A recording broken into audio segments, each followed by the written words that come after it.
നമസ്കാരം. പ്രധാന വാർത്തകൾ.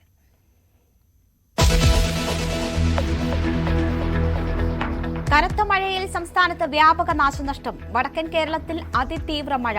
കണ്ണൂർ, കാസർഗോഡ് ജില്ലകളിൽ താഴ്ന്ന പ്രദേശങ്ങൾ വെള്ളപ്പൊക്ക ഭീഷണിയിൽ.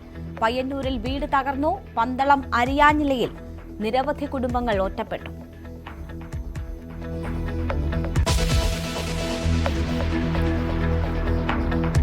പക്ഷിപ്പനി പടരുന്നു. ആലപ്പുഴയിൽ താറാവടക്കമുള്ള പക്ഷി വളർത്തൽ 2025 വരെ നിരോധിക്കേണ്ടി വരുമെന്ന് മന്ത്രി ജെ ചിഞ്ചുറാണി. 32 സ്പോട്ടുകൾ നിർണായകം.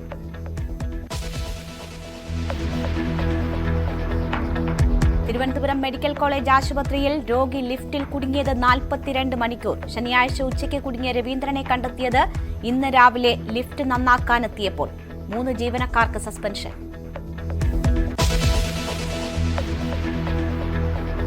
ആമയിഴഞ്ചാൻ തോട്ടിൽ വീണ് മരിച്ച ജോയിക്ക് നാടിന്റെ അന്ത്യാഞ്ജലി. മൃതദേഹം വീട്ടുവളപ്പിൽ സംസ്കരിച്ചു. കുടുംബം പോലും ആയിട്ടില്ല. പണിക്ക് പോകണമെന്ന് പറഞ്ഞുകൊണ്ട് പോകും. ചില താമസിച്ചാൽ പറയില്ല, പെട്ടെന്ന് പോകും. അപകടം പലതും വന്നു. ഇവിടെ ഉയരുന്ന താഴെ വന്നു എന്നിട്ടും ഒന്നും ചെയ്തില്ല. ഈ വേസ്റ്റ് വരാൻ വൈകും അമ്മയോട്. ജോയിയുടെ അമ്മയ്ക്ക് വീടും 10 ലക്ഷവും നൽകുമെന്ന് സർക്കാർ. അമ്മയുടെ ഉത്തരവാദിത്വം സഹോദരന്റെ മകൻ ഏറ്റെടുക്കും. പഴിചാരൽ തുടർന്ന് കോർപ്പറേഷനും മന്ത്രിയും. റെയിൽവേയുടെ ഭൂമിയിൽ കോർപ്പറേഷനോ സർക്കാരിനോ നേരിട്ട് ചെയ്യാൻ പറ്റില്ല. ഒരു തവണ ചെയ്തിട്ടുണ്ട്.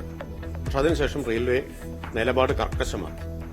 റെയിൽവേ ആക്ടാണ് പിന്നീട് ചെയ്യുന്നത് തടയാൻ റെയിൽവേ ഉപയോഗിച്ചത്.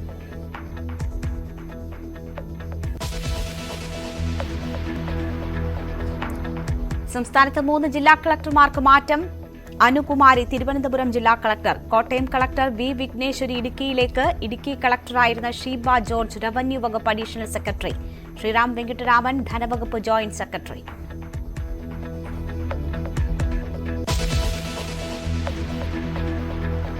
PSC കോഴ ആരോപണത്തിൽ പാർട്ടിയിൽ നിന്ന് പുറത്താക്കിയവർക്കെതിരെ സംസ്ഥാന കമ്മിറ്റിക്ക് പരാതി നൽകുമെന്ന് പ്രമോദ് കോട്ടുളി. പാർട്ടിക്കുള്ളിൽ സ്ക്രിപ്റ്റ് റൈറ്റേഴ്സ് ഉണ്ടെന്നും ആരോപണം. കോട്ടുളി സത്യം പറഞ്ഞാൽ സംരക്ഷണം നൽകുമെന്ന് BJP.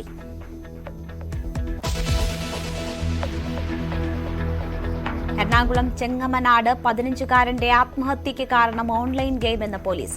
മഴക്കോട്ടിട്ട് തൂങ്ങി മരിച്ചത് ഗെയിമിലെ ടാസ്ക് എന്ന നിഗമനം. ഫോണിൽ കണ്ടെത്തിയ ഗെയിം പരിശോധിക്കുന്നു.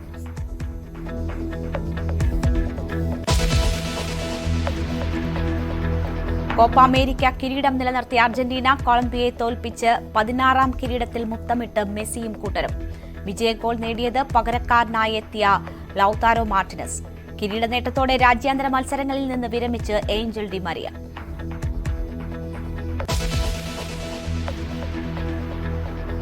വാർത്തയിലേക്ക് വിശദമായി. വടക്കൻ കേരളത്തിൽ അതിതീവ്ര മഴ തുടരും. കാസർഗോഡ്, കണ്ണൂർ, മലപ്പുറം ജില്ലകളിൽ റെഡ് അലർട്ടാണ്. വയനാട്, കോഴിക്കോട്, പാലക്കാട്, തൃശൂർ, എറണാകുളം ജില്ലകളിൽ ഓറഞ്ച് അലർട്ടും പ്രഖ്യാപിച്ചിട്ടുണ്ട്. ഈ ജില്ലകളിൽ അതിശക്തമായ മഴയ്ക്ക് സാധ്യതയുണ്ട്. തിരുവനന്തപുരം മുതൽ ഇടുക്കി വരെയുള്ള 6 ജില്ലകളിൽ യെല്ലോ അലർട്ടാണ്. പെരിങ്ങൽകുത്ത് ഡാമിന്റെ വൃഷ്ടിപ്രദേശങ്ങളിൽ മഴ തുടരുന്നതിനാൽ റെഡ് അലർട്ട് പ്രഖ്യാപിച്ചിട്ടുണ്ട്. മഴ ശക്തമായി തുടരുന്നതിനാൽ കല്ലാർകുട്ടി അണക്കെട്ടിന്റെ ഷട്ടർ തുറന്നു. 3ാമത്തെ ഷട്ടർ 0.30 സെന്റിമീറ്റർ ഉയർത്തി വെള്ളം പുറത്തേക്കൊഴുക്കുന്നു. മുതിരപ്പുഴയാറിന്റെയും പെരിയാറിന്റെയും തീരങ്ങളിലുള്ളവർ ജാഗ്രത പാലിക്കണമെന്ന് അധികൃതർ മുന്നറിയിപ്പ് നൽകിയിട്ടുണ്ട്. കാറ്റും മഴയും ശക്തമായ സാഹചര്യത്തിൽ ഇടുക്കിയിൽ രാത്രി യാത്രയ്ക്ക് ജില്ലാ ഭരണകൂടം നിയന്ത്രണം ഏർപ്പെടുത്തി.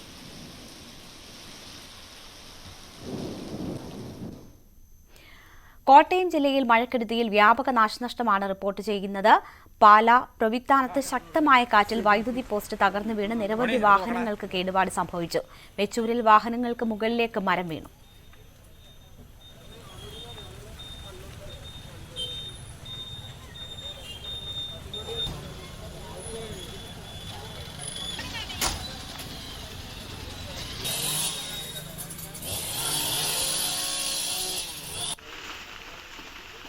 കണ്ണൂർ പയ്യന്നൂരിൽ കനത്ത മഴയിൽ വീട് തകർന്നു. പയ്യന്നൂർ കണ്ടങ്കാളിയിലെ പടിഞ്ഞാറപ്പുരയിൽ തങ്കമണിയുടെ വീടാണ് തകർന്നത്. പുലർച്ചെ 5:30ഓടെയാണ് അപകടം ഉണ്ടായത്. അപകടം നടക്കുമ്പോൾ തങ്കമണിയും 2 മക്കളും വീട്ടിലെ മറ്റൊരു മുറിയിലായിരുന്നതിനാൽ പരിക്കേൽക്കാതെ രക്ഷപ്പെട്ടു.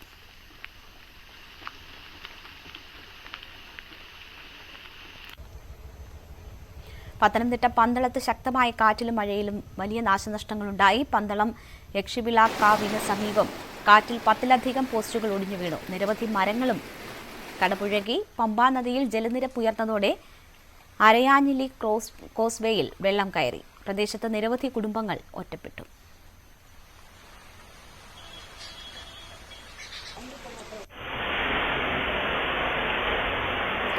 പത്തനംതിട്ട റാന്നിയിൽ റോഡിലേക്ക് കവുങ്ങ് ഒടിഞ്ഞു വീണു. ബൈക്ക് യാത്രികൻ തലനാരിഴയ്ക്കാണ് രക്ഷപ്പെട്ടത്. പുനലൂർ മൂവാറ്റുപുഴ സംസ്ഥാന പാതയിൽ തോട്ടമൺ അമ്പലത്തിന് സമീപമാണ് സംഭവം.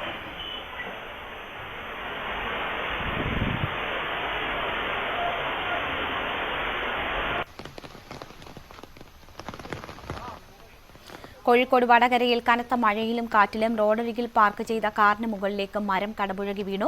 കാറിന് കേടുപാട് സംഭവിച്ചു. ഇറിഗേഷൻ കനാൽ റോഡിലാണ് മരം കടപുഴകി വീണത്. സംഭവം നടക്കുമ്പോൾ കാറിനകത്ത് ആളുകളില്ലാതിരുന്നതിനാൽ അപകടം ഒഴിവായി.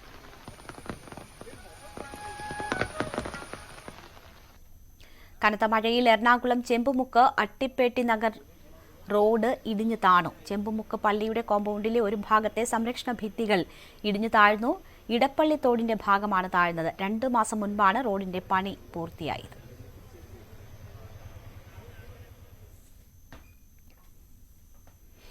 തിരുവനന്തപുരം മെഡിക്കൽ കോളേജ് ആശുപത്രി OP ബ്ലോക്കിൽ രോഗി ലിഫ്റ്റിൽ കുടുങ്ങിയ സംഭവത്തിൽ 3 ജീവനക്കാരെ സസ്പെൻഡ് ചെയ്തു. 2 ലിഫ്റ്റ് ഓപ്പറേറ്റർമാർ, ഡ്യൂട്ടി സർജന്റ് എന്നിവരെ അന്വേഷണ വിധേയമായിട്ടാണ് സസ്പെൻഡ് ചെയ്തത്. സംഭവത്തിൽ അന്വേഷണത്തിന് ആരോഗ്യമന്ത്രി ഉത്തരവിട്ടിരുന്നു. മെഡിക്കൽ വിദ്യാഭ്യാസ വകുപ്പ് ജോയിന്റ് ഡയറക്ടർ, പ്രിൻസിപ്പൽ, സൂപ്രണ്ട് എന്നിവരടങ്ങിയ സംഘം നടത്തിയ അന്വേഷണത്തിനൊടുവിലാണ് നടപടി.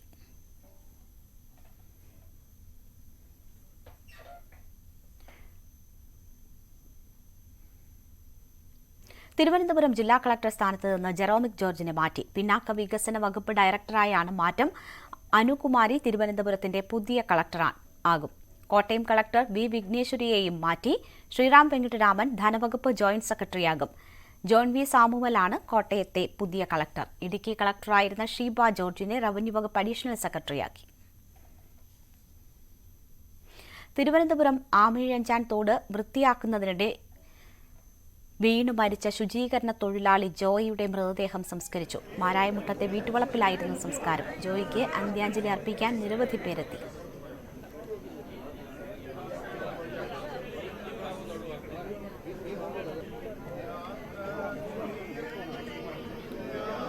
രാവിലെ 8 മണിയോടെ തകരപ്പറമ്പ് ചിത്രാ ഹോമിന് പുറകുവശത്ത് മാലിന്യത്തിനടിയിലാണ് ജോയിയുടെ മൃതദേഹം കണ്ടെത്തിയത്.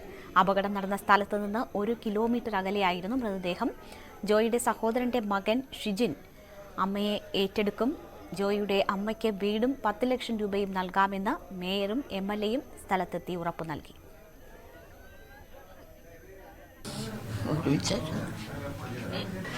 എല്ലാ ദിവസവും പോയിട്ട് വീട്ടിൽ വരുമായിരുന്നു. 3 ദിവസം കഴിഞ്ഞ പ്രാവശ്യം തന്നെ പോയത്. എല്ലാ ദിവസവും പോയിട്ട് വരും. അമ്മ മാത്രമേ ഉള്ളൂ വീട്ടിൽ. അതുകൊണ്ട് അമ്മ ഒറ്റയ്ക്കായതുകൊണ്ട് എല്ലാ ദിവസവും വരുമായിരുന്നു വീട്ടിൽ. എല്ലാം എന്ത് പണിക്ക് വിളിച്ചാലും പോകും. വേറെ ഏത് പണിക്ക് വിളിച്ചാലും പോകും. ഒരു ജോലിയും കിട്ടിയില്ലെങ്കിൽ ആക്രി പണിക്കുണ്ടെന്ന് വിറ്റടിക്കാനെങ്കിലും പോകും. ചുമ്മാ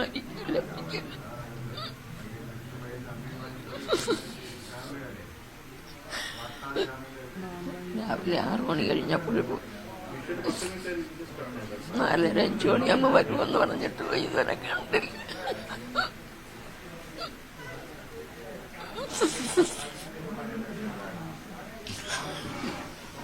ഇന്ന് ഇവിടെ ഒരു പ്രതിഷേധം മറ്റു കാര്യങ്ങൾ ഉണ്ടാകാതിരിക്കാനിടയായത് 4 ഉറപ്പുകൾ ഗവൺമെന്റിന്റെ ഭാഗത്തുനിന്ന്, നഗരസഭയുടെ ഭാഗത്തു നിന്നും MLAയും ബന്ധപ്പെട്ട വന്ന ജനപ്രതിനിധികളുടെ ഭാഗത്തു നിന്ന് ഞങ്ങൾക്ക് കിട്ടിയിട്ടുണ്ട്. അതിൽ ഒരു ഉറപ്പ് ജോയിയുടെ മാതാവിന് വീട് വെച്ച് നൽകാം, വഴിയുണ്ടാക്കി കൊടുക്കാം, 10 ലക്ഷം രൂപ അനുവദിക്കാം. ഷിജിക്ക് ആശ്രിതൻ എന്നുള്ള നിലയിൽ ഷിജിക്ക് നഗരസഭയോ റെയിൽവേയോ തൊഴിൽ നൽകാം. ഈ 4 ഉറപ്പുകളുടെ അടിസ്ഥാനത്തിലാണ് ഞങ്ങൾ ഒരു പ്രതിഷേധവും രേഖപ്പെടുത്താതെ ആ 4 ഉറപ്പുകളും വിശ്വാസത്തിലെടുത്തുകൊണ്ടാണ് ഇന്ന് ഞങ്ങൾ ഈ ചടങ്ങിലേക്ക് പോയിട്ടുള്ളത്. അത് ചടങ്ങ് അവസാനിച്ചു. ആ 4 ഉറപ്പും പാലിക്കുമെന്ന് തന്നെയാണ് ഞങ്ങൾ വിശ്വസിക്കുന്നത്. ഐഷത്തുൽ ഷംനയുടെ റിപ്പോർട്ടിലേക്ക്. സംസ്കാരം പൂർണ്ണമായും കഴിഞ്ഞു. ഇവിടെയാണ് ജോയിയെ സംസ്കരിച്ചിരിക്കുന്നത്. ജോയിയുടെ തന്നെ സ്ഥലമാണ്. 3/4 സെന്റ് സ്ഥലം ജോയിയുടെ തന്നെ സ്ഥലത്താണ് ഇപ്പോൾ അടക്കം ചെയ്തിട്ടുള്ളത്. ഇന്ന് 2:30 കൂടിയാണ് ജോയിയുടെ മൃതദേഹം വീട്ടിലെത്തിച്ചത്. സഹോദരന്റെ വീട്ടിലാണ് മൃതദേഹം കൊണ്ടുവന്നത്. ഉടൻ തന്നെ ഒരു 10 മിനിറ്റിന് ശേഷം 2:40 കൂടി തന്നെ മൃതദേഹം അടക്കം ചെയ്യാൻ വേണ്ടി കൊണ്ടുപോയി. മൃതദേഹം ജീർണിച്ച അവസ്ഥയിലായതുകൊണ്ട് തന്നെ കൂടുതൽ സമയം വെക്കാൻ സാധിക്കില്ലെന്ന് അറിയിച്ച് വേഗം അടക്കം ചെയ്തു. ഒപ്പം മാതാവിനും അമ്മയ്ക്കും സഹോദരന്റെ മക്കൾക്കും സഹോദരിയുടെ മക്കൾക്കൊക്കെ മാത്രമാണ്, അത്രയും അടുത്ത ബന്ധുക്കൾക്ക് മാത്രമാണ് മൃതദേഹം കാണാൻ സാധിച്ചത്. അവരെ മാത്രമേ കാണിച്ചിട്ടുള്ളൂ. കാരണം ജീർണിച്ച അവസ്ഥയിലായതുകൊണ്ട് തന്നെ മറ്റാരെയും കാണിച്ചില്ല. കൂടുതൽ സമയം വെക്കാനും കഴിയില്ലെന്ന് അറിയിക്കുകയായിരുന്നു. എന്തായാലും ഇവിടെ ജോയിയുടെ ഒരു 3/4 സെന്റ് സ്ഥലത്താണ് ജോയിയെ ഇപ്പോൾ അടക്കം ചെയ്തിരിക്കുന്നത്. ഇങ്ങോട്ട് കൃത്യമായ ഒരു വഴിയില്ല. ഇത് പള്ളി വക ഉള്ള സ്ഥലത്തൂടെയാണ് ഇങ്ങോട്ടുള്ള ഒരു വഴി എന്ന് പള്ളിയുടെ അവരുടെ സമ്മതത്തോടു കൂടി ഇങ്ങോട്ടുള്ളൊരു വഴി ഉണ്ടാക്കുകയായിരുന്നു. ഇതിന് തൊട്ടപ്പുറത്താണ് ജോയിയുടെ സഹോദരന്റെ വീട്. അതിന് പിൻവശത്താണ് ജോയിയുടെ വീടുള്ളത്. ഈ ജോയിയുടെ വീട് ഒരു ഉയർന്ന പ്രദേശത്ത് ആണ്. അവിടെ അങ്ങോട്ട് കൃത്യമായ ഒരു വഴിയില്ല. ഒരു ചെറിയ വഴി മാത്രമാണ് അങ്ങോട്ടുള്ളത്. അത് തന്നെ ഇപ്പോൾ പൂർണ്ണമായും ഇടിഞ്ഞ അവസ്ഥയിലാണ്. അമ്മയ്ക്ക് വേണ്ടി മാത്രമാണ് ജോയ് ജീവിച്ചിരുന്നത്. എന്ത് ജോലിക്കും പോവാൻ ജോയ് തയ്യാറായിരുന്നു. അമ്മയെ എങ്ങനെയും സംരക്ഷിക്കണം, എന്ത് ജോലി ചെയ്താണെങ്കിലും അമ്മയെ നോക്കണം എന്നുള്ള ഒരു ഉദ്ദേശം മാത്രമേ ജോയ്ക്ക് ഉണ്ടായിരുന്നുള്ളൂ. അതുകൊണ്ട് തന്നെ എല്ലാ ജോലിക്കും ജോയ് പോകുമായിരുന്നു. ഒരു ജോലിയുമില്ലാത്ത സമയത്ത് ആക്രി പെറുക്കാൻ വരെ ജോയ് പോയിരുന്നു. അത് തന്നെയാണ് അമ്മയും കുടുംബാംഗങ്ങളും പ്രദേശവാസികളും ഒക്കെ നമ്മോട് പറഞ്ഞതും. അത്രയും കഷ്ടപ്പെട്ടാണ് ജോയ് കുടുംബത്തിന് വേണ്ടി മാത്രമായിരുന്നു ജോയ് ജീവിച്ചിരുന്നത്. എന്തായാലും കുടുംബത്തിന് ഇനി ഈ അമ്മയ്ക്ക് ഒരു വീട്, അതുപോലെ അമ്മയെ നോക്കുന്ന സഹോദരന്റെ മകനാണ് അമ്മയെ ഏറ്റെടുക്കുക. ആ മകന് ഒരു ജോലി, ഒപ്പം 10 ലക്ഷം രൂപ ധനസഹായം, അടിയന്തര ധനസഹായം, പിന്നെ വീട്ടിലേക്കുള്ള ഒരു വഴി, ഈ 4 കാര്യങ്ങൾ മേയറും MLAയും എത്തി ഉറപ്പ് നൽകിയിട്ടുണ്ട്. ഈ ഉറപ്പിന്റെ അടിസ്ഥാനത്തിൽ തന്നെ മറ്റൊരു പ്രതിഷേധത്തിലേക്ക് പോകുന്നില്ലെന്നാണ് ഇപ്പോൾ പ്രദേശവാസികളും ജോയിയുടെ ബന്ധുക്കളും അറിയിച്ചിരിക്കുന്നത്. എന്തായാലും ഈ ഉറപ്പുകൾ പാലിക്കപ്പെടുമെന്ന് തന്നെയാണ് അവർ പ്രതീക്ഷിക്കുന്നത്. മാലിന്യത്തിൽ വീണുള്ള ജോയിയുടെ മരണം രാഷ്ട്രീയ വാക്പോരിനും തിരികൊളുത്തി. ജോയിയുടെ മരണത്തിൽ പരസ്പരം പഴിചാരുകയാണ് കോർപ്പറേഷനും റെയിൽവേയും. കോർപ്പറേഷൻ അധികാരമില്ലാത്ത റെയിൽവേ ഭൂമിയിലാണ് സംഭവം നടന്നതെന്നും റെയിൽവേ ആക്ട് പ്രകാരം മാലിന്യ നിർമ്മാർജ്ജനം അടക്കം റെയിൽവേയുടെ ചുമതലയാണെന്നും മന്ത്രി MP രാജേഷ് പറഞ്ഞു. വന്ന ഒരു പ്രശ്നം അങ്ങോട്ടും ഇങ്ങോട്ടും പഴിചാരുന്നു എന്നാണ്. യഥാർത്ഥത്തിൽ പഴിചാരിയല്ല. റെയിൽവേയുടെ ഭൂമിയിൽ കോർപ്പറേഷനോ സർക്കാരിനോ നേരിട്ട് ചെയ്യാൻ പറ്റില്ല. ഒരു തവണ ചെയ്തിട്ടുണ്ട്. പക്ഷെ അതിനുശേഷം റെയിൽവേ നിലപാട് കർക്കശമാക്കി. റെയിൽവേ ആക്ടാണ് പിന്നീട് ചെയ്യുന്നത് തടയാൻ റെയിൽവേ ഉപയോഗിച്ചത്. റെയിൽവേ ആക്ടിൽ പറയുന്ന വ്യക്തമായിട്ടുള്ള കാര്യങ്ങളുണ്ട്. റെയിൽവേ ഭൂമിയിൽ മറ്റാർക്കും ഒന്നും ചെയ്യാൻ പറ്റില്ല. നഗരസഭ എന്നുള്ള നിലയിൽ പറയേണ്ട കാര്യങ്ങൾ ഇന്ന് ഞാൻ മനസ്സിലാക്കുന്നത് ബഹുമാന്യനായ തദ്ദേശ സ്വയംഭരണ വകുപ്പ് മന്ത്രി അദ്ദേഹം തന്നെ ഇന്നലെ ചില കാര്യങ്ങൾ പറഞ്ഞു. ഇന്നും അദ്ദേഹം പറയും. നമുക്ക് ഒരു കാരണവശാലും മാറ്റി നിർത്താൻ പറ്റുന്ന ഒരു പ്രവണതയല്ല. ഇപ്പൊ നമ്മൾ 2 ദിവസങ്ങളായി നമ്മൾ പൂർണ്ണമായി അവിടെ ഉണ്ടല്ലോ. ആ പ്രവണതകളൊന്നും മാറ്റി നിർത്താൻ കഴിയാത്തതാണ്. അതിൽ ആരൊക്കെയാണോ ഇടപെടേണ്ടത്, അതിൽ നഗരസഭ ഒരിക്കലും നഗരസഭയുടെ ഉത്തരവാദിത്തം മാലിന്യ സംസ്കരണ നമ്മൾ വിഡ്രോ ചെയ്യുന്നേയില്ല. നമ്മളെവിടെയും പറഞ്ഞിട്ടുമില്ല. അതിൽ മറ്റ് വകുപ്പുകൾ ചെയ്യേണ്ട കാര്യങ്ങൾ, അത് റെയിൽവേ ആകട്ടെ ഇറിഗേഷൻ ആകട്ടെ, അവരെ കൂടി ചേർത്ത് നിർത്തിക്കൊണ്ട്, പക്ഷെ അവർ ചെയ്യേണ്ട കാര്യങ്ങൾ അവർ ചെയ്യണം. അത് പ്രധാനമാണ്. അതിനാവശ്യമായ എല്ലാ സംവിധാനങ്ങളും നഗരസഭ ചെയ്യും. നഗരസഭയുടെ തുടർച്ചയായ ഇടപെടലിന്റെ അടിസ്ഥാനത്തിലാണ് ഇവരൊരു ടെൻഡർ കൊടുക്കാനെങ്കിലും തയ്യാറായത് എന്ന് നമുക്കിപ്പോൾ വ്യക്തമാണല്ലോ.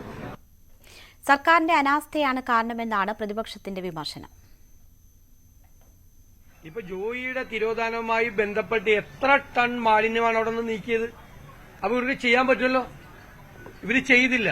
കോർപ്പറേഷനും റെയിൽവേയും തമ്മിൽ സംഘർഷം ഉണ്ടെങ്കിൽ അത് ഒത്തുതീർപ്പാക്കേണ്ടത് സർക്കാരല്ലേ?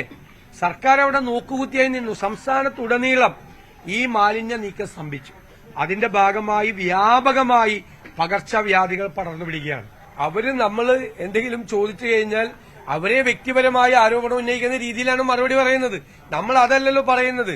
നമ്മൾ ഏത് വ്യക്തിയാണ് ആ കസേരയിൽ ഇരിക്കുന്നതെന്ന് അല്ലല്ലോ വിഷയം.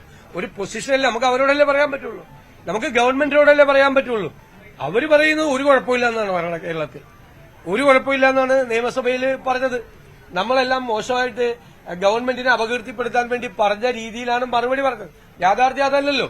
ഞങ്ങൾ നന്നായി ഹോംവർക്ക് ചെയ്ത് പബ്ലിക് ഹെൽത്ത് എക്സ്പേർട്ടുകളുമായി വിശദമായ ചർച്ച നടത്തിയതിനു ശേഷമാണ് അത് കേരളത്തിന്റെ ഫോക്കസിൽ കൊണ്ടുവരാൻ ഉത്തരവാദിത്തത്തോടുകൂടി ഞങ്ങൾ ചെയ്ത്. അതിനോടുള്ള അവർ കൊടുത്ത മറുപടി നിങ്ങൾ ശ്രദ്ധിക്കും. ഇന്നിപ്പോ എന്താ ഈ സ്ഥിതി? ഈ രണ്ട് കാര്യങ്ങളും ഞങ്ങൾ ഗൌരവത്തോടുകൂടി പറഞ്ഞ കാര്യങ്ങളാണ്. രാഷ്ട്രീയ മുതലെടുപ്പിന് വേണ്ടിയാണ് പ്രതിപക്ഷം ശ്രമിച്ചതെന്ന് മന്ത്രി കുറ്റപ്പെടുത്തി. ഇന്നലെ പ്രതിപക്ഷ നേതാവ് കൊച്ചിയിൽ മാധ്യമങ്ങളെ കണ്ട് എന്തെല്ലാമാണ് അദ്ദേഹം പറഞ്ഞത്? നാട് മുഴുവൻ ശ്രദ്ധിച്ചുകൊണ്ടിരുന്നത് ജോയിയെ തിരിച്ചു കിട്ടില്ലെന്നുള്ള കാര്യത്തിലായിരുന്നല്ലോ. അത് കഴിയുന്നതുവരെ എന്നിട്ട് സർക്കാരിനെതിരെ പറഞ്ഞോട്ടെ, ഞങ്ങൾക്കപ്പം മറുപടിയും പറയാം. കാത്തിരിക്കാനുള്ള ഒരു വിവേകമെങ്കിലും പ്രതിപക്ഷ നേതാവിൽ നിന്ന് നമ്മളെല്ലാവരും പ്രതീക്ഷിച്ചു. നിർഭാഗ്യവശാൽ അതുണ്ടായില്ല.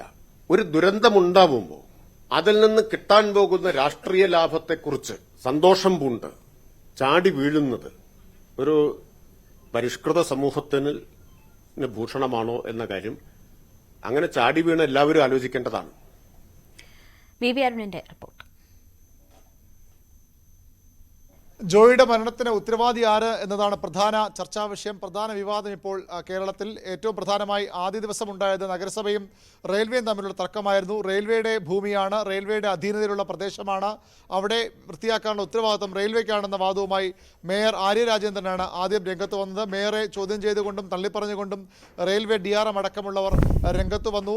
റെയിൽവേക്ക് കൃത്യമായി നിരന്തരം നോട്ടീസ് നൽകിയിരുന്നു, ഈ സ്ഥലം വൃത്തിയാക്കണം, വൃത്തിയാക്കിയില്ലെങ്കിൽ അത് ആമിഴഞ്ചാൻ തോടിൻ്റെ ഗതിയെ ഒഴുക്കിനെ ബാധിക്കുമെന്ന മുന്നറിയിപ്പ് നൽകിയിരുന്നു. പലതവണ നോട്ടീസ് നൽകിയിരുന്നുവെന്നായിരുന്നു നഗരസഭയുടെ വാദം. അത് ചോദ്യം ചെയ്തുകൊണ്ടാണ് DRM രംഗത്ത് വന്ന, റെയിൽവേ രംഗത്ത് വന്ന. ഏതായാലും ആ വിവാദം ഇപ്പോൾ സംസ്ഥാനത്തെ പ്രധാനപ്പെട്ട രാഷ്ട്രീയ പാർട്ടികൾ ഏറ്റെടുക്കുകയാണ്. പ്രതിപക്ഷ നേതാവ് രൂക്ഷ വിമർശനമാണ് സർക്കാരിനും നഗരസഭയ്ക്കുമെതിരെ ഉന്നയിച്ചത്. BJPയും അതേ രീതിയിൽ നഗരസഭയ്ക്കെതിരെയും സർക്കാരിനെതിരെയും രംഗത്ത് വരുന്നു.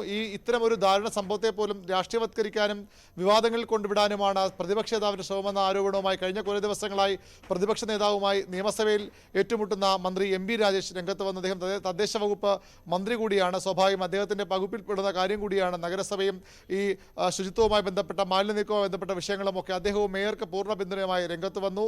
ഏതായാലും ഈ രാഷ്ട്രീയവാദങ്ങൾ ജോയിയുടെ മരണശേഷവും തുടരുമെന്ന് തന്നെയാണ് വ്യക്തമാക്കുന്നത്. സംസ്ഥാനത്ത് എല്ലായിടത്തും മാലിന്യ പ്രശ്നമുണ്ട്. പക്ഷേ തലസ്ഥാനത്ത് കഴിഞ്ഞ കുറേ നാളുകളായി അത് അതിൻ്റെ പാരമ്യത്തിലാണ്. തലസ്ഥാനത്തെ പ്രധാനപ്പെട്ട മാലിന്യവാഹിനിയായ ആമേഴഞ്ചാൻ തോട് തീർത്തും ദുരവസ്ഥയിലാണ്. അവിടെ വെള്ളം ഒഴുകാൻ കഴിയാത്ത തരത്തിൽ മാലിന്യങ്ങൾ നിറയുന്ന അവസ്ഥയുണ്ട്. അതിന് സർക്കാരിനും അതുപോലെ നഗരസഭയ്ക്കും ഒക്കെ പങ്കുണ്ട്. അതിനൊപ്പം തന്നെ നാട്ടുകാർക്കും അവിടേക്ക് മാലിന്യങ്ങൾ വലിച്ചെറിയുന്ന വ്യാപാരികളടക്കമുള്ളവർക്കും പങ്കുണ്ടെങ്കിലും ഇത് സർക്കാരിൻ്റെ നഗരസഭയുടെ പ്രാഥമിക ഉത്തരവാദിത്തമാണ് മാലിന്യ നീക്കം. മാലിന്യങ്ങൾ ഇങ്ങനെ പൊതുനിരത്തുകളിലേക്കും അതുപോലെ തന്നെ തോടുകളിലേക്കും മറ്റ് ജലാശയങ്ങളിലേക്കും വലിച്ചെറിയ തടയുന്ന നടപടികൾ സർക്കാർ സ്വീകരിക്കണമെന്ന ആവശ്യമാണ് ശക്തമാകുന്ന യഥാസമയം മാലിന്യ നീക്കം നടക്കാത്തതാണ് ഇത്തരത്തിൽ ആമേഴഞ്ചാൻ തൊട്ടടക്കം ഈ രീതിയിലുള്ള മാലിന്യ മലയ്ക്ക് കാരണമെന്ന വിമർശനം ശക്തമാണ്. മാത്രമല്ല മഴക്കാല പൂർവ്വ ശുചീകരണം സംസ്ഥാനത്ത് കൃത്യമായി നടന്നിട്ടില്ല എന്ന് നേരത്തെ തന്നെ പ്രതിപക്ഷവും BJPയും ഒക്കെ കുറ്റപ്പെടുത്തിയതാണ്. തിരുവനന്തപുരം നഗരസഭയ്ക്കെതിരെ വലിയ ആരോപണം ഈ വിഷയത്തിൽ ഉയർന്നു വരുന്നു. നഗരസഭയെ മേയറെ ലക്ഷ്യമിട്ടുള്ള നീക്കങ്ങളാണ് പൊതുവിൽ നടക്കുന്നത്. മേയറുടെ രാജി വരെ ആവശ്യപ്പെട്ടുള്ള നീക്കങ്ങൾ BJPയുടെ ഭാഗത്ത് നിന്ന് ഉണ്ടാകുന്നു. വരാൻ പോകുന്ന തദ്ദേശ തെരഞ്ഞെടുപ്പിന് ഏതാനും മാസങ്ങൾ മാത്രമാണ് ബാക്കി. അവിടെയും ഇത് പ്രധാനപ്പെട്ട ഒരു പ്രചരണ വിഷയം മാറും. അതുകൂടി ലക്ഷ്യമിട്ടുകൊണ്ടുള്ള നീക്കങ്ങളാണ് സംസ്ഥാനത്തെ മുന്നണികൾ നടത്തുന്നത്. മേയറെ പൂർണ്ണമായി പ്രതിരോധിച്ചുകൊണ്ട് നഗരസഭയുടെ മാത്രം ഉത്തരവാദിത്തമല്ല ഇതെന്ന് സ്ഥാപിക്കാനാണ് ഭരണപക്ഷത്തിന്റെ ശ്രമം. ജനങ്ങൾ കൂടി ഉത്തരവാദിത്തം ഏറ്റെടുക്കണം. കൃത്യമായ നടപടികൾ നഗരസഭ സ്വീകരിക്കുന്നുണ്ടെങ്കിലും ഇത് പൂർണ്ണമായും തങ്ങളുടെ തലയിൽ കെട്ടിവെക്കാനുള്ള നീക്കത്തെ പ്രതിരോധിക്കാൻ തന്നെയാണ് CPMന്റെയും ഭരണമുന്നണിയുടെയും തീരുമാനം.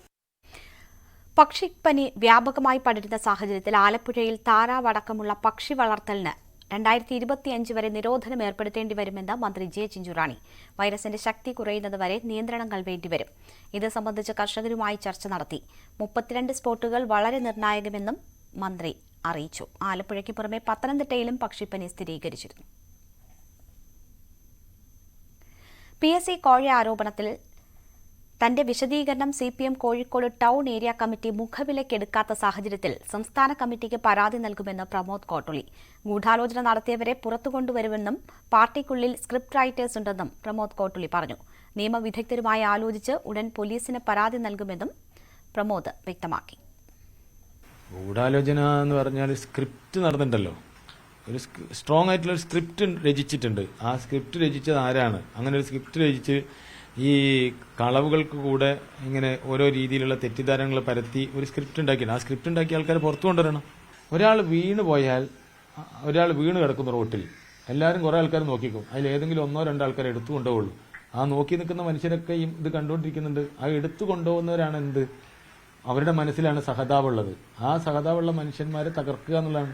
അങ്ങനെ ആരും എടുത്തു കൊണ്ടുപോകണ്ട. ആംബുലൻസ് രാത്രി ഓടണ്ട. ആംബുലൻസിനകത്ത് പ്രമോദ് കൊട്ടുള്ളി പോയിട്ട് എന്ത് ചെയ്യണ്ട?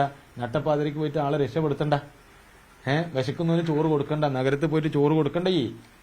ഈ ഇവിടുത്തെ നാട്ടിലെ മാങ്ങ മുഴുവൻ പറിച്ചിട്ട് എല്ലാവർക്കും അച്ചാറിട്ടിട്ട് ഓണത്തിന് എല്ലാവർക്കും ഒരു സദ്യയുടെ കൂടെ ഒരു വിഭവം ഈ വിളമ്പണ്ട എന്ന് പറയുമ്പോൾ ഉണ്ടാവുന്ന പ്രശ്നമാണ്. PSC കോഴയിൽ സമഗ്ര അന്വേഷണം ആവശ്യപ്പെട്ട് BJP കോഴിക്കോട് കളക്ടറേറ്റിലേക്ക് മാർച്ച് നടത്തി. BJP സംസ്ഥാന general secretary MT Ramesh March ഉദ്ഘാടനം ചെയ്തു.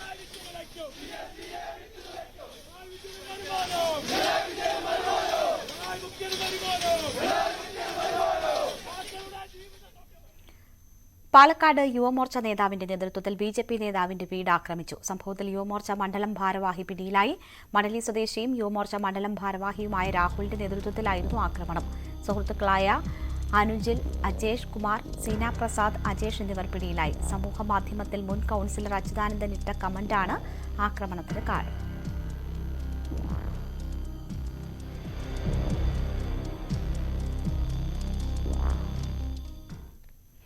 കണ്ണൂരിൽ ഇന്ധനവില നൽകാത്തത് ചോദ്യം ചെയ്ത പെട്രോൾ പമ്പ് ജീവനക്കാരനെ കാറിന്റെ ബോണറ്റിലിരുത്തി അപായകരമായി വാഹനം ഓടിച്ച പോലീസുകാരന്റെ അറസ്റ്റ് രേഖപ്പെടുത്തി. കണ്ണൂർ AR ക്യാമ്പിലെ പോലീസുകാരൻ K സന്തോഷ് കുമാറിന്റെ അറസ്റ്റാണ് രേഖപ്പെടുത്തിയത്. സംഭവത്തിന് ശേഷം സസ്പെൻഷനിലായ പോലീസുകാരന്റെ പേരിൽ വധശ്രമത്തിന് കേസെടുത്തിരുന്നു.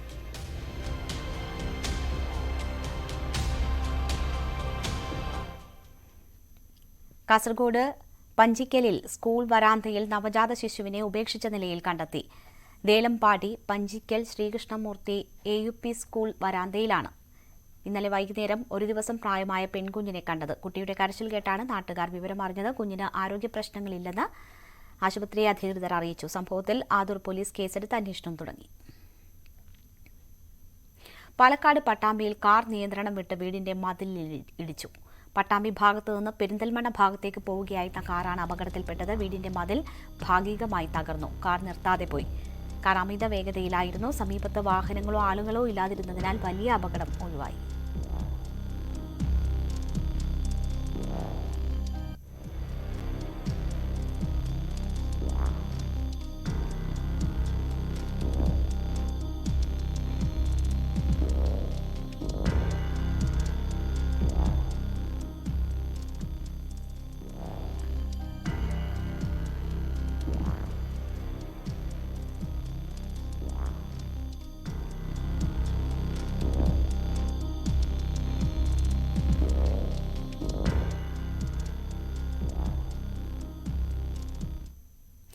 കോപ്പ അമേരിക്ക കിരീടം നിലനിർത്തിയ അർജന്റീന. അധിക സമയത്തേക്ക് നീണ്ട മത്സരത്തിൽ എതിരില്ലാത്ത ഒരു ഗോളിനാണ് അർജന്റീന കൊളംബിയയെ മറികടന്നത്.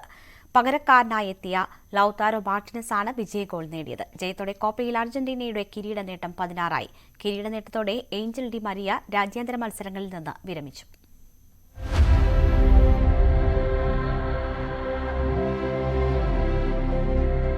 ഈ മധുരക്കോപ്പയിലെ ലഹരി രുചിക്കാതെ കണ്ണീർ വാർത്ത് അയാൾക്ക് ഇന്ന് മടങ്ങേണ്ടി വന്നിരുന്നുവെങ്കിലും ആഘോഷപ്രകമ്പനം ദിക്കെട്ടിലും ഉയരാതെ കോപ്പ അമേരിക്ക ടൂർണമെന്റിന് ഫൈനൽ വിസിൽ മുഴങ്ങിയിരുന്നുവെങ്കിലോ അർജന്റീന വിരുദ്ധതയിൽ രൂപീകൃതമായ സാമ്പാർ മുന്നണിക്ക് പോലും അതൊരു സങ്കട കാഴ്ചയാകുമായിരുന്നു നിശ്ചയം. മെസ്സി എന്ന ഫുട്ബോളിന്റെ സൽപുത്രന് മാത്രമല്ല, ആകാശനീലയുടെ മാലാഖ ഡി മരിയയ്ക്കും ഈ കിരീടം അനിവാര്യതയായിരുന്നു. ആദ്യ പാതി കൊളംബിയയുടെ താളത്തിനൊത്താണ് തുള്ളിയത്. എന്നാൽ രണ്ടാം പാതിയുടെ നിറം മാറി. കഥ മെനയുന്ന നായകനായി മെസ്സി ഇല്ലായിരുന്നുവെങ്കിലും അർജന്റീന തന്നെ കളം നിറഞ്ഞു. 64-ാം മിനിറ്റിലാണ് പരുക്കേറ്റ് മെസ്സി മടങ്ങുന്നത്. ശംഖ് തകർത്തായിരുന്നു ആ പോക്ക്. ഏങ്ങലടിച്ച് നിലവിളിക്കുന്ന മെസ്സിയെ കാണാനാകാതെ കണ്ണടച്ചു നിന്നവരാണ് നമ്മളിലധികവും. നിശ്ചിത സമയവും ഗോൾ പിറക്കാതായതോടെ നിലച്ചുപോയി നെഞ്ചിടിപ്പ്. അധിക സമയത്തിന്റെ പാതിയും ഗോളില്ലാ കളിയായതോടെ പെനാൽറ്റി ഷൂട്ടൌട്ടിൽ കോട്ട കെട്ടാൻ തുടങ്ങി എമിലിയാനോ ആരാധകർ. പക്ഷേ ആ കോട്ട ഉയരും മുമ്പേ തന്നെ വിജയ് കോപ്പയിലേക്ക് ഒരു ഗോൾ വായിച്ചു ലൗതാരോ മാർട്ടിനസ്. പൊട്ടാൻ നിന്ന അണക്കെട്ട് പോലെയായിരുന്നു ഫുട്ബോൾ ലോകം. പിന്നീട് അങ്ങോട്ട് ആവേശം, ആഘോഷം, അർമാദം. കോപ്പയുടെ വിജയലഹരിയിൽ അർജന്റീനയ്ക്ക് മധുര 16 തുടർച്ചയായി 3 സുപ്രധാന കിരീടങ്ങൾ. എങ്ങനെ ആർത്തുപൊന്താതിരിക്കും ആഘോഷ പ്രകമ്പനം. Sports desk, news 18.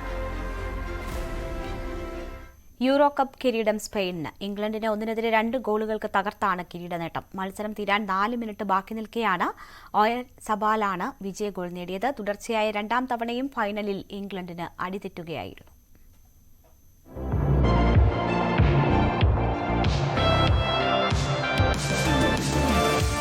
ബെർലിനിലെ ഒളിമ്പിക് സ്റ്റേഡിയത്തിൽ സ്പാനിഷ് അർമാഡയുടെ ആർമാദം. യുവത്വവും പരിചയസമ്പത്തും ഒത്തൊരുമിച്ച സ്പാനിഷ് സംഘം യൂറോപ്പിന്റെ നെറുകയിൽ. പ്രതിരോധത്തിലൂന്നിയായിരുന്നു ആദ്യ പകുതി, പ്രത്യേകിച്ച് ഇംഗ്ലണ്ട്. യമാലും നിക്കോയും മുന്നേറ്റങ്ങൾ നടത്തിയെങ്കിലും ഇംഗ്ലീഷ് പ്രതിരോധത്തിൽ തട്ടി മടങ്ങി. ഗോൾ രഹിതമായിരുന്നു ആദ്യ പകുതിയെങ്കിൽ 2ാം പകുതി ആരംഭിച്ച 1 മിനിറ്റിനുള്ളിൽ സ്പെയിൻ വലകുലുക്കി. ഇംഗ്ലീഷ് താരങ്ങളെ വെട്ടിച്ച് യമാൽ നൽകിയ പാസിൽ നിക്കോയുടെ ഇടങ്കാൽ ഷോട്ട് പിക്ഫോർഡിനെ മറികടന്ന് വലയിൽ. ഗോൾ നേടിയതോടെ സ്പെയിൻ കൂടുതൽ അക്രമകാരികളായി. റിലയൻസിന്റെ ഗോൾ മുഖത്ത് അവർ നിരന്തരം ആക്രമണം നടത്തി. 60ാം മിനിറ്റിൽ ക്യാപ്റ്റൻ ഹാരി കെയ്നെയും 70ാം മിനിറ്റിൽ കോബി മെയ്നുവിനെയും പിൻവലിച്ച ഇംഗ്ലീഷ് പരിശീലകൻ ഗാരത്ത് സൗത്ത് ഗേറ്റിന്റെ തന്ത്രം ഫലിച്ചു. മെയ്നുവിന് പകരക്കാരനായെത്തിയ ചെൽസി താരം കോൾ പാമർ കളത്തിറങ്ങി 4ാം മിനിറ്റിൽ ഇംഗ്ലണ്ടിന് പ്രതീക്ഷ നൽകി. ബോക്സിനുള്ളിൽ ബുക്കായ സാക്കയുടെ പാസ് ജൂഡ് ബെലിംഗത്തിന്. ബെലിംഗത്തിൽ നിന്ന് പന്തി സ്വീകരിച്ച പാമറുടെ ഷോട്ട് സ്പാനിഷ് പ്രതിരോധ നിരയെ കീറിമുറിച്ച് വലയിലേക്ക്. നിശ്ചയ സമയം തീരാൻ 4 മിനിറ്റ് ബാക്കി നിൽക്കെയായിരുന്നു ടൂർണമെന്റിന്റെ ഫേവറേറ്റുകളുടെ വിജയ ഗോൾ.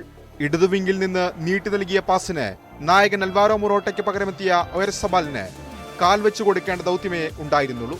ജയത്തോടെ സ്പെയിനിന്റെ 4ാം യൂറോ കിരീടം, സുവർണ തലമുറയ്ക്ക് ശേഷമുള്ള ആദ്യ കിരീടവും.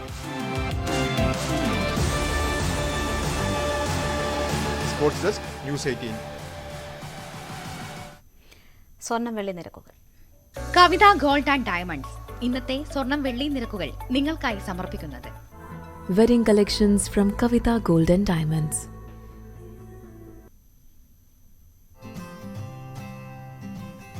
സ്വർണം 22 ക്യാരറ്റ് ഗ്രാമിന് 6710 രൂപ, പവന് 53,680 രൂപ. സ്വർണം 18 ക്യാരറ്റ് ഗ്രാമിന് 5,605 രൂപ, പവന് 44,840 രൂപ.